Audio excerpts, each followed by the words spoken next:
आप लोगों को पाषाण काल कंप्लीट हो गया था, कल पूरा कंप्लीट हो गया था। पाषाण काल में पूरा कंप्लीट कर देते थे। इसके आगे आज पढ़ाना था, यानी कि आप लोग को देखिए हिस्ट्री में क्या क्या पढ़ा दिए हैं।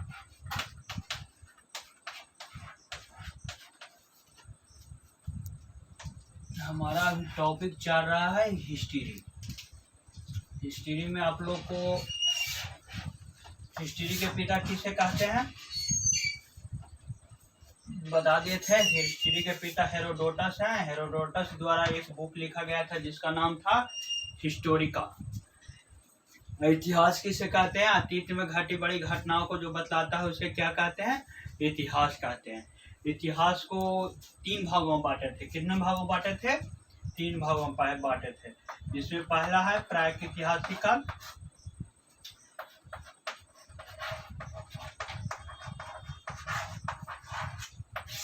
पहला है प्रागैतिहासिक काल और दूसरा आद्यैतिहासिक काल,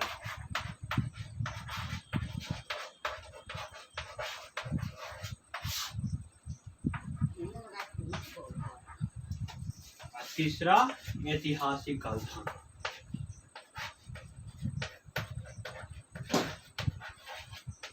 ऐतिहासिक काल। प्रागैतिहासिक काल किसे कहते हैं? वैसा इतिहास जिसमें न लिखा गया हो न पढ़ा गया हो उसे क्या कहते हैं? प्रागैतिहासिक काल कहते हैं। आद्यैतिहासिक काल जिसमें लिखा भी गया पढ़ा भी गया उसे आद्यैतिहासिक काल कहते हैं, लेकिन हम लोग पढ़ नहीं पाए। ऐतिहासिक काल किसे कहते हैं? वैसा इतिहास जिसमें लिखा भी गया और पढ़ा भी गया और हम लोग के द्वारा पढ़ भी रहे हैं उसे ऐतिहासिक काल कहते हैं। प्रागैतिहासिक काल में क्या पढ़ना था? पाषाण काल के बारे में पढ़ना था। पाषाण काल के बारे में पढ़ना था। आद्यैतिहासिक में पढ़ना था सिंधु सभ्यता और हड़प्पा सभ्यता के बारे में। हड़प्पा सभ्यता के बारे में। इसे सिंधु सभ्यता क्यों नाम दिया गया? क्योंकि ये सिंधु नदी के किनारे बसे होने के कारण इसे सिंधु सभ्यता कहा जाता है। सिंधु सभ्यता ये आज यहीं स्टार्ट करना है। इसके आगे है ऐतिहासिक काल को कितने भागों में बांटे थे? ऐतिहासिक काल को 3 भागों में बांटे थे, जिसमें पहला प्राचीन काल था, दूसरा आधुनिक काल,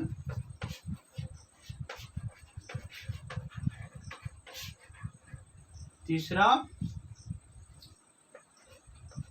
मध्यकाल था। पहला प्राचीन काल, दूसरा मध्यकाल और तीसरा आधुनिक काल था।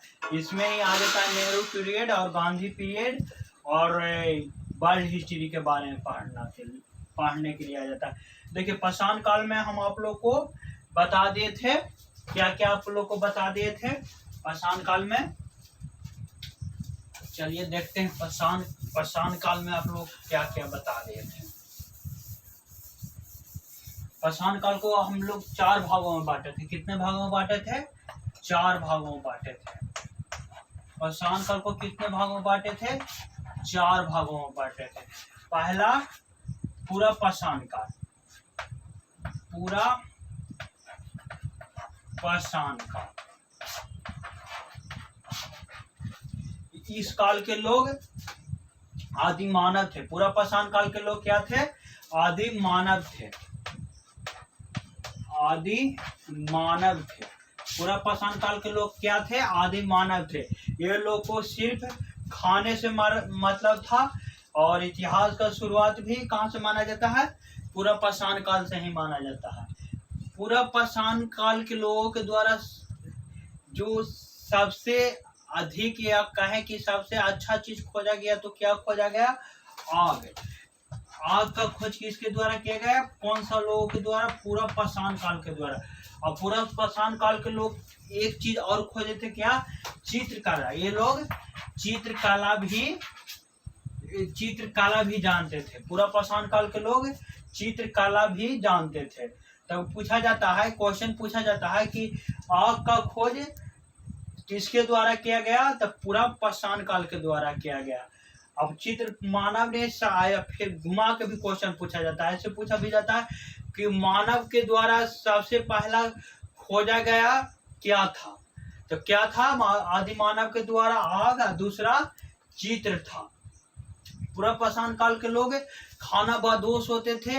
ये लोग जिसे आखेट भी कहा जाता है, ये लोग को सिर्फ खाने से मतलब होता है। दूसरा भाग में बांटे थे, मध्य पाषाण काल में बांटे थे। दूसरा क्या बांटे थे? मध्य पाषाण काल। मध्य पाषाण काल,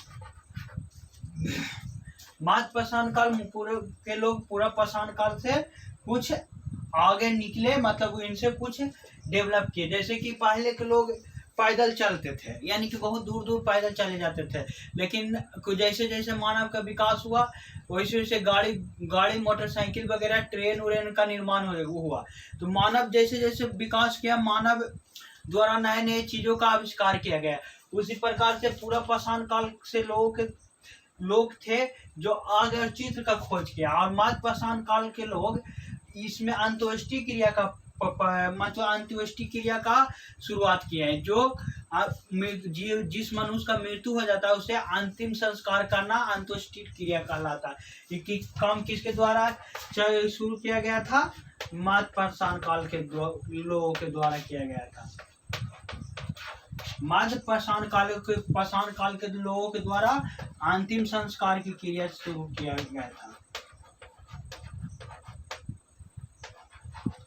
अंतिम संस्कार की क्रिया किसके द्वारा किया गया था? मध्य पाषाण काल के लोगों के द्वारा। यहाँ क्वेश्चन पूछता है कि मानव के द्वारा कौन सा काल में अंत्येष्टि क्रिया का प्रारंभ हुआ था? तो कौन सा काल में हुआ था? मध्य पाषाण काल में, यानी कि स्टोन एज में हुआ था। अंत्येष्टि की क्रिया स्टोन एज में हुआ था। ये लोग मतलब अंतिम संस्कार कई एक प्रकार से करते थे। कि जैसे कि कहीं पर देखा जाता है कि जला दिया जाता था, कहीं पर गाड़ना की व्यवस्था था, यानी कि गड्ढा कर उसमें दबाने की व्यवस्था था। ऐसा क्यों था? ये नेचर के कारण ऐसा होता था। जहाँ पर जैसे देखो, जहाँ पर अधिक मात्रा में जंगल लकड़ी उकड़ी होता था वहाँ के लोग जलाया करते थे। और जहाँ पर लकड़ी उड़ी की व्यवस्था नहीं होता था वहाँ के लोग बॉडी को जमीन में मतलब खाद के गाड़ दिया करते थे। ये नेचर का मतलब नेचर के कारण होता, वहाँ की प्रकृति के कारण, कोई धर्म उर्म के कारण नहीं होता। ये आदि ऐतिहासिक काल के लोग जैसे जैसे मतलब आदि ऐतिहासिक लोग के डेवलप किए तो इसको धर्म के अकॉर्डिंग डिवाइड कर दिए कि हिंदू धर्म के लोगों के द्वारा जलाया गया और मुस्लिम धर्म के लोगों के द्वारा दफनाया गया, गाड़ा गया, जो भी था। लेकिन ऐसा नहीं था। मध्य पाषाण काल के लोगों के द्वारा ऐसा नहीं था। जहाँ पर लकड़ी, क्योंकि जहाँ पर मरुस्थल क्षेत्र था वहाँ लकड़ी उकड़ी उगाता नहीं था, वहाँ छोटे छोटे पौधे उगा करते थे, जिसकी वजह से वो लोग जंगल लाने का कोई व्यवस्था नहीं था। और जैसे कि भारत में देख लिए, भारत में जंगल बहुत अधिक मात्रा है, भले धीरे धीरे कटाई होते जा रहा है, जिसके कारण से टेम्परेचर बढ़ते जा रहा है। लेकिन हम लोग को भी सोचना चाहिए कि पेड़ पौधा को जितना कम हो सके काटना चाहिए और अधिक मात्रा में पेड़ लगाना चाहिए, जिसके वजह से क्या होगा कि टेम्परेचर वगैरह नॉर्मल रहेगा। पिछला साल आप लोग देखे होंगे कितना टेम्परेचर बढ़ गया था।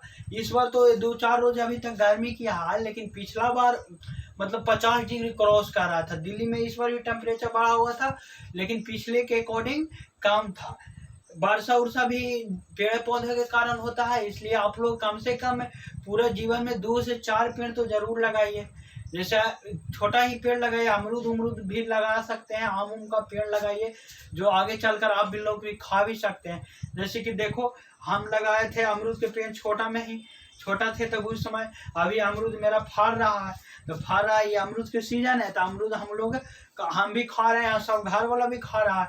उसको मतलब जड़ी ओढ़ लाए थे, मतलब गांव में आप लोग रहिएगा ना तो कहीं कहीं पेड़ होता है ना, तो दूसरे के मतलब दुआरी वारी पर खरहना उरहना में था, तो उसको कबाड़ के अल्लाह के हम अपना यहाँ रोप दिए थे, मतलब आगे जमीन जो है खाली था, वो अभी फाड़ के ससुरा लाथरल है, यानी कि बहुत अधिक मात्रा में फरा हुआ है। अभी अमरूद का सीजन है, अभी पकल है, मस्त दम तोड़ के खाने में अच्छा लगता है।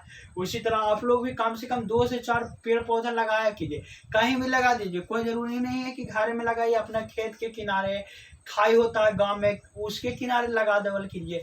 अब कितना लोग सोचते हैं कि लगाएंगे तो पानी क्या कौन देगा, मतलब 4 जगह भाई 4 जगह, उस मन अलग बात है, हो सकता हो ही जाए, जिससे कम से कम एक पेड़ तो 1 से 2 पेड़ हमेशा सबको लगाना चाहिए। तो अंत्येष्टि क्रिया का कारण क्या था, यानी कि कोई लोग दफनाते थे, कोई लोग जलाते थे। तो दफनाने के प्रक्रिया में था जहाँ लोगों के पास पेड़ पर मतलब वृक्ष नहीं था, लकड़ी का व्यवस्था नहीं था, उन लोग दफनाया करते थे, और जिनके पास लकड़ी का था वो लोग जलाया करते थे। जैसे भारत में अभी भी विदेशों में फिलीपींस वगैरह में लाशों को दफनाया जाता है, क्योंकि उन लोग उस सगरो है जो मरुस्थल क्षेत्र है, ये नहीं पेड़ पौधा, छोटे छोटे पौधा हैं। मध्य पाषाण काल के लोग भी छोटे छोटे हथियारों का यूज किए, पुरान पाषाण काल के लोग बड़े बड़े हथियार का यूज करते थे, और मध्य पाषाण काल के लोग छोटा छोटे हथियार नुकीलो पत्थर पर मतलब नुकीला पत्थर बनाकर भाला बनाना स्टार्ट कर दिए थे। अगला भाग बांटे थे तीसरा को नव पाषाण काल में, नव पाषाण काल। नव पाषाण काल के लोगों के द्वारा अस्थाई मकान बना लिए, जैसे नव पाषाण के लोग काल के लोग मध्य पाषाण काल के लोगों से भी डेवलप किए। ये क्या किया, अस्थाई मकान बना लिए। सर्वप्रथम कृषि का उत्पादन भी नव पाषाण काल के लोग किए, पहिया का निर्माण किए, पशुपालन का उपयोग किया, मतलब पशुपालन के द्वारा पशु का पालने का प्रक्रिया भी नव पाषाण काल के लोगों के द्वारा ही किया गया। आधुनिक का खोज माना जाता है कि इतिहास में सबसे पहले आधुनिक चीज का खोज किसके द्वारा किया गया था, नव पाषाण काल के लोगों के द्वारा। और आधुनिक वस्तु क्या था, पहिया था। पहिया आप लोग देखे होंगे, साइकिल के चक्का हो गया, चक्का माने पहिए होता है। नव पाषाण काल के लोगों के द्वारा मनका यानी कि जिसे हाड़ी घाड़ा बोला जाता था, जिसको घाड़ा बोला जाता है, या मनका रंगली, उसमें चित्रकारी मनका भी नव पाषाण काल के लोगों के द्वारा बनाया गया। यहाँ से 2 क्वेश्चन पूछता है कि सर्वप्रथम मानव द्वारा पाला गया पशु क्या था, तो कौन सा था, कुत्ता था। यानी कि मानव द्वारा सर्वप्रथम पाला गया पशु क्या था, कुत्ता। कुत्ता के लोग अभी भी पालते हैं, कितना लोग खरीद के लाते हैं, कितना लोग ये बिहारी बोर्ड वाला, मतलब जो नॉर्मल कुत्ता इधर से उधर रोड पर घूमते रहता है, वो भी लोग पालते हैं, लेकिन उससे कम मात्रा में लोग पालते हैं। लेकिन शहरिया कुत्ता यानी कि कहा लें तो सीबीएसई वाला कुत्ता, जिसको खरीद के छोटा में ही सब लोग लाते हैं, उसको सब घर में पालना ज्यादा मतलब इच्छा रखते हैं।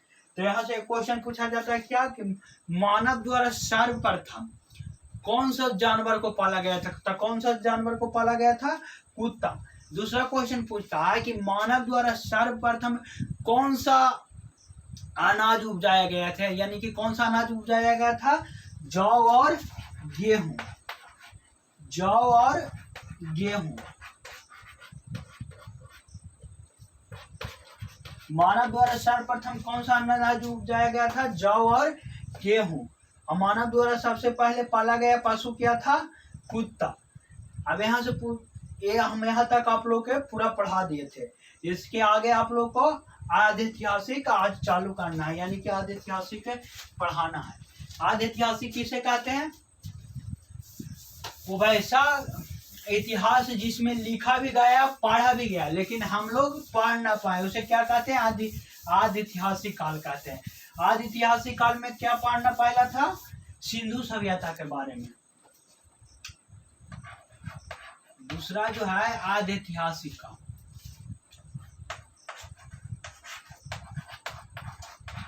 आधि ऐतिहासिक काल। आधि ऐतिहासिक काल में पढ़ना है आप लोग को क्या, सिंधु सभ्यता के बारे में।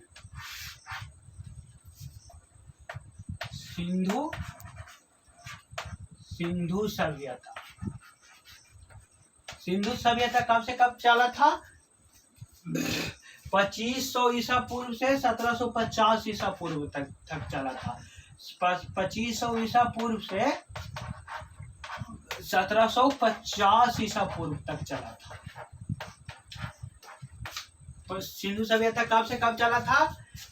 2500 ईसा पूर्व से 1750 ईसा पूर्व तक चला था सिंधु सभ्यता।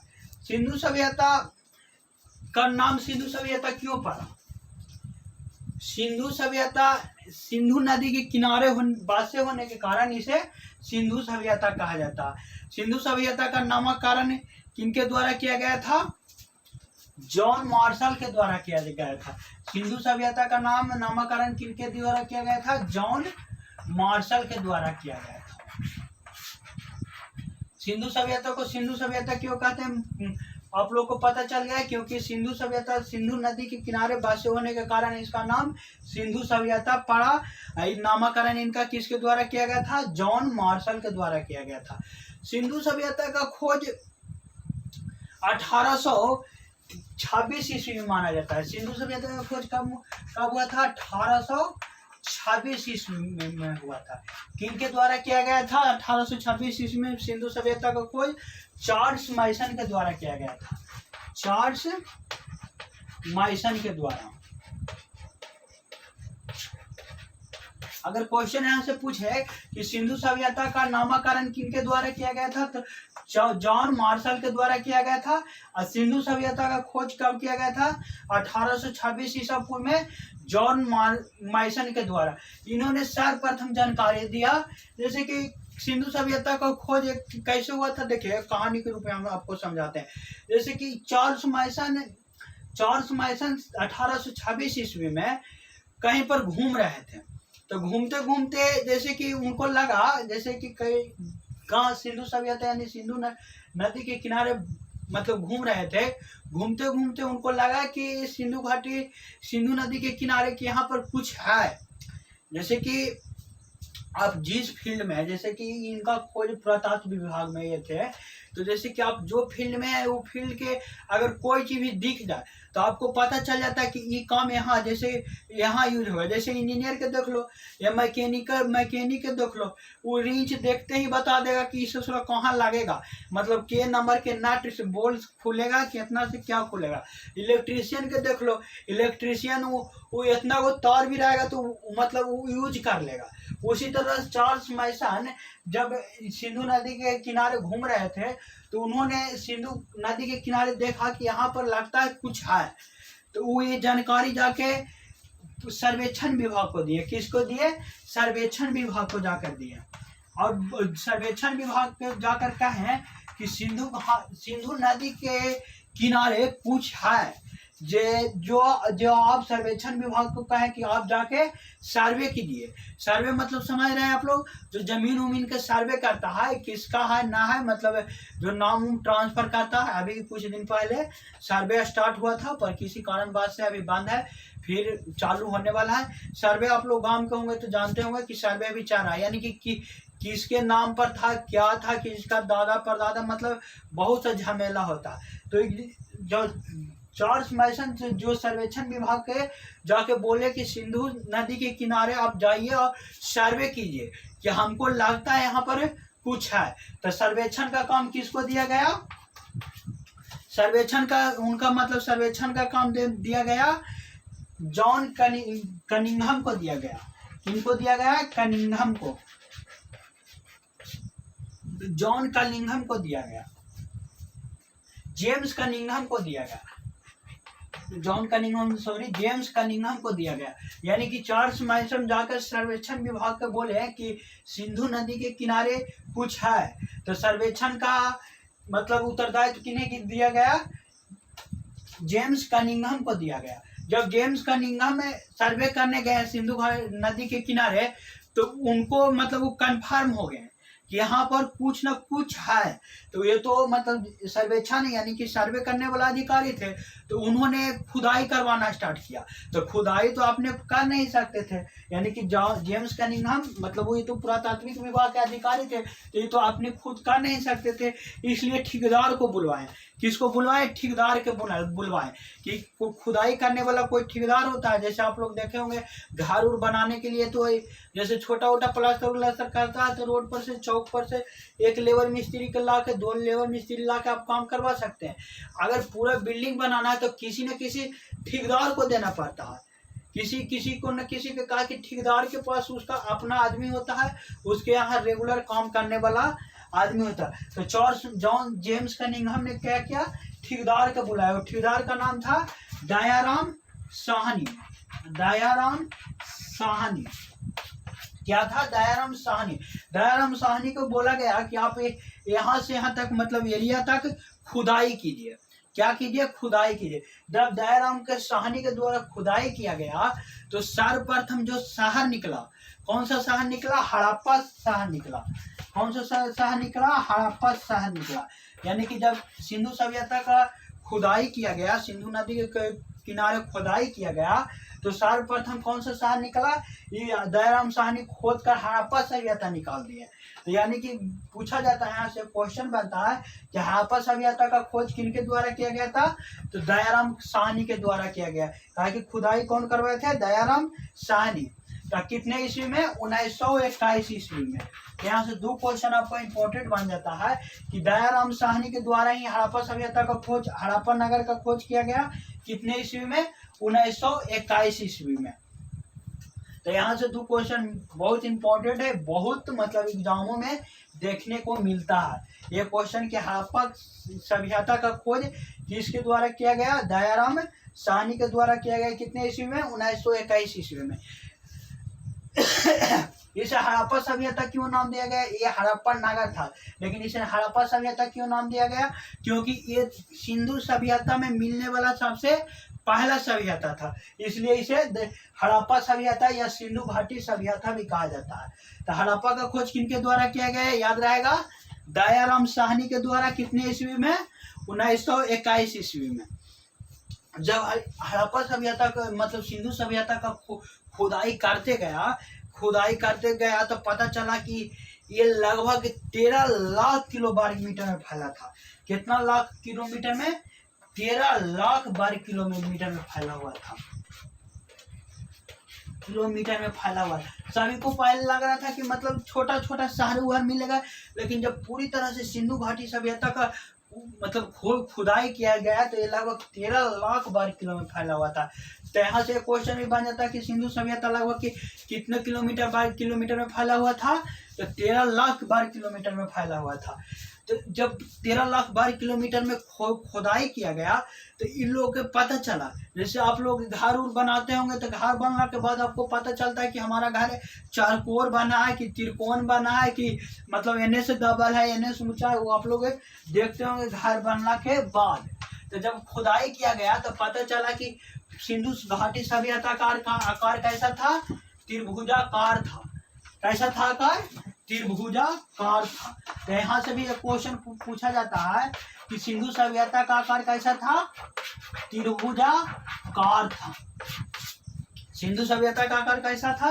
त्रिभुजाकार था। जब खुदाई किया गया तो पता चला कि लगभग 13 लाख वर्ग किलो में फैला हुआ था। और खुदाई करने के बाद सब लोग देखने गए, ससुराल लगता है कि तो बड़का हुआ है, तो सबको अनुभव हुआ कि लगता ऐसे सोचा लगता है ये मतलब त्रिभुज की तरह लग रहा, एंगल की तरह लग रहा। तो वहीं से कहा गया कि सिंधु घाटी की सभ्यता कैसा था? त्रिभुजाकार आकार में था। एक चीज और खुदाई से पता चला, खुदाई से कुछ ऐसा मतलब वस्तु निकला जिसे पता चला कि ये कैसा व्यवस्था था? शहरी व्यवस्था था। यानी कि पूरे विश्व में सबसे पहला जो सभ्यता सिंधु घाटी सभ्यता था जो शहरी था। क्या था? शहरी व्यवस्था था। अगर क्वेश्चन पूछा जाए यहाँ से कि सिंधु घाटी सभ्यता कैसा था? नगरीय व्यवस्था था, ग्रामीण व्यवस्था, ग्रामीण सभ्यता था कि शहरी सभ्यता था या इनमें से कोई नहीं है, इनमें से सभी। तो नगरीय या शहरी दोनों एक होता है। तो यहाँ से अगर क्वेश्चन आपको से पूछा जाए कि सिंधु घाटी सभ्यता कैसा सभ्यता था, तो कैसा सभ्यता था?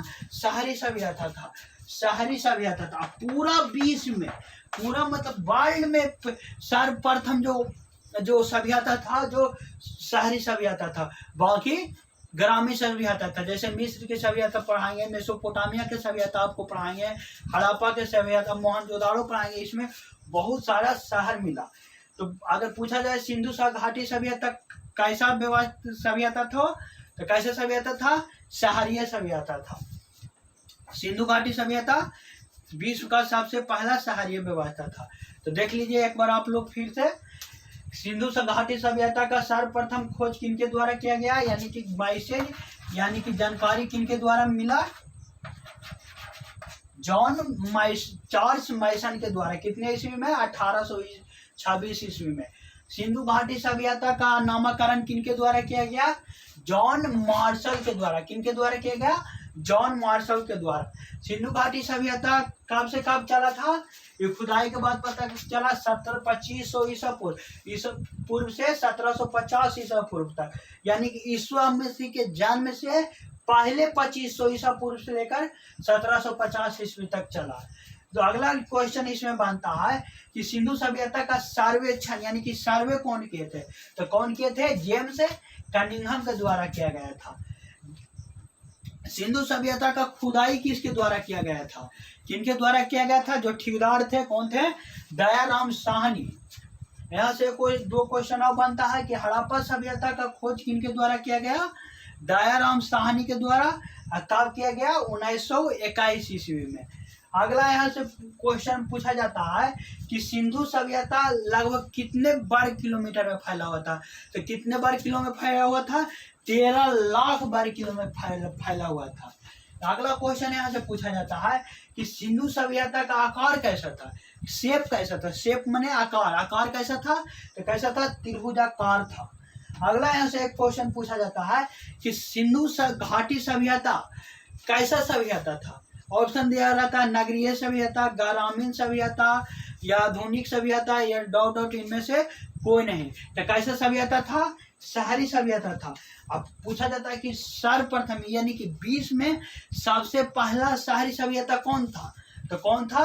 सिंधु घाटी सभ्यता। क्वेश्चन ससुरा कैसू मोड़ के दे, याद हम सब तरीका से होना चाहिए। अगर यहाँ से पूछा कि सिंधु घाटी सभ्यता कैसा सभ्यता तो शहरी सभ्यता। अगर घुमा के ससुरा भी पूछे कि सर्वप्रथम पूरा विश्व में मिलने वाला सबसे मतलब रहने या मिलने वाला सबसे पहला शहरी सभ्यता कौन था? तो कौन सा था? सिंधु घाटी की सभ्यता।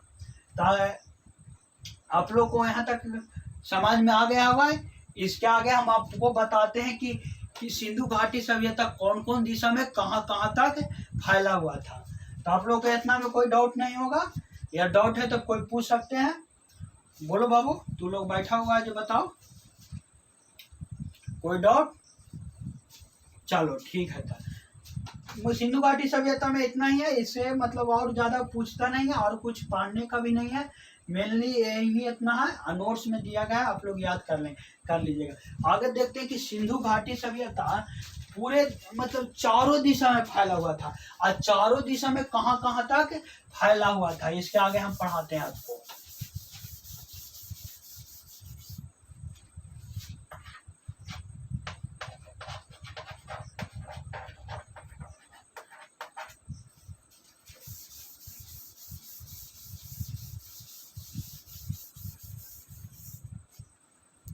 सिंधु घाटी सभ्यता कौन कौन सा दिशा में फैला हुआ था? एने हो गया पूरब, इधर हो गया पश्चिम, इधर उत्तर, इधर दक्षिण। सही है ना?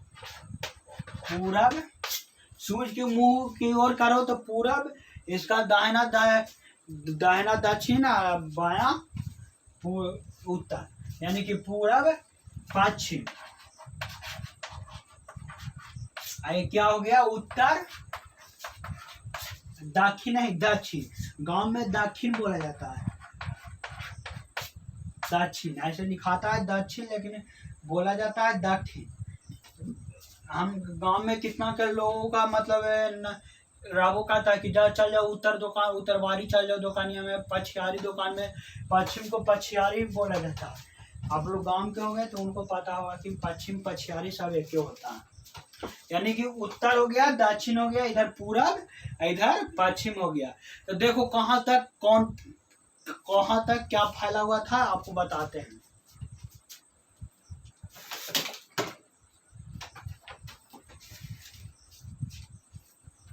हड़प्पा सभ्यता का खोज कब हुआ था? तब तक आप लोग बताइए, हड़प्पा सभ्यता का खोज कब हुआ था?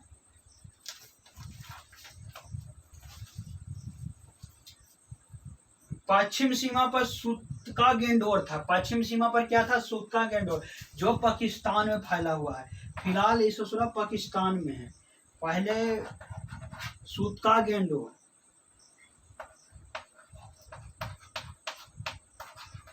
सूत का गेंडोर जो कहाँ है? पाकिस्तान में है। पाकिस्तान वाला ससुरा कभी कभी अलबलाते रहता है। अभी ठंडाल है, अभी फिलहाल तो ठंडाल है, लेकिन कुछ दिन पहले जो हमला किया था ससुरा के ठंडा दिए मोदी जी। लेकिन अगला क्या है? उत्तर, इसकी सीमा उत्तरी सीमा पर, यानी कि उत्तर में कहाँ तक फैला हुआ? मांडा, यानी कि कश्मीर में। मांडा चिनाब नदी के किनारे, चिनाब नदी के किनारे स्थित था। उत्तर में कहाँ तक फैला हुआ था? मांडा, यानी कि कश्मीर तक फैला हुआ था। उत्तर में कश्मीर तक फैला हुआ था। कश्मीर तक कहाँ था? मांडा शहर था, मांडा नगर था, चिनाब नदी के किनारे फैला हुआ था। पूर्व सीमा में आलमगीरपुर, पूर्व सीमा में कहाँ? आलमगीरपुर, आलमगीरपुर।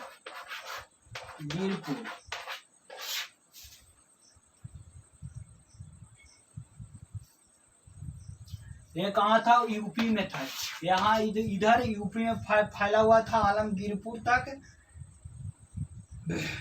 हिंडन नदी के किनारे था।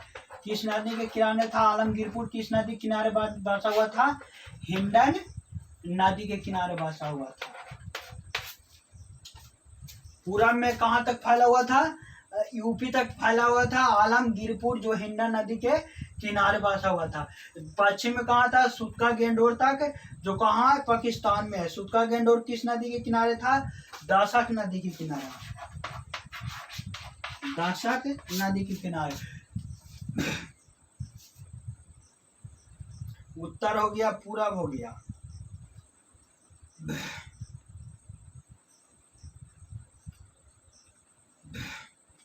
दक्षिण में कहाँ तक फैला हुआ था? दामादाबाद में, दामादाबाद। दक्षिण में कहाँ तक फैला हुआ था? दामादाबाद तक फैला हुआ था। दामादाबाद जो कहाँ है? महाराष्ट्र में है। दामादाबाद तक फैला हुआ, जो कहाँ तक था फैला हुआ? महाराष्ट्र में, दक्षिण में, महाराष्ट्र में। कहाँ तक फैला हुआ था? देखो, जैसे उत्तर में फैला हुआ था मांडा, यानी कि कश्मीर तक, चिनाब नदी के किनारे बसा हुआ था। या कहाँ तक फैला हुआ था? कश्मीर तक। इधर पश्चिम में फैला हुआ था सूतका गेंडोर, यानी कि दासक नदी। सूतका गेंडोर किस नदी के किनारे था? दासक नदी, जो फिलहाल पाकिस्तान में है। पाकिस्तान को भी एक दिन कब्जा लेना है ससुरा के। अगला कहाँ था? दक्षिण में फैला हुआ था। कहाँ था? दामादाबाद। दामादाबाद में महाराष्ट्र तक फैला हुआ था। यहाँ धातु का रथ मिला था दामादाबाद में। उत्तर में कहाँ तक फैला हुआ था? पूर्व में फैला हुआ था आलमगीरपुर तक, जो हिंडन नदी के किनारे स्थित था। यहाँ से क्वेश्चन पूछ देता है कभी कभी कि सूतका गेंडोर किस नदी के किनारे स्थित है? तो किस नदी के किनारे स्थित है? दासक नदी के किनारे। और पूछ देता है क्या कि सूतका गेंडोर फिलहाल कहाँ है? तो कहाँ है? पाकिस्तान में है। उत्तर में कहाँ तक फैला हुआ था? मांडा तक फैला हुआ था, जो कश्मीर में है। और किस नदी के किनारे है? चिनाब नदी के किनारे स्थित है। पूर्व में कहाँ है? आलमगीरपुर तक है, हिंडन नदी के किनारे बसा हुआ था। और कहाँ है?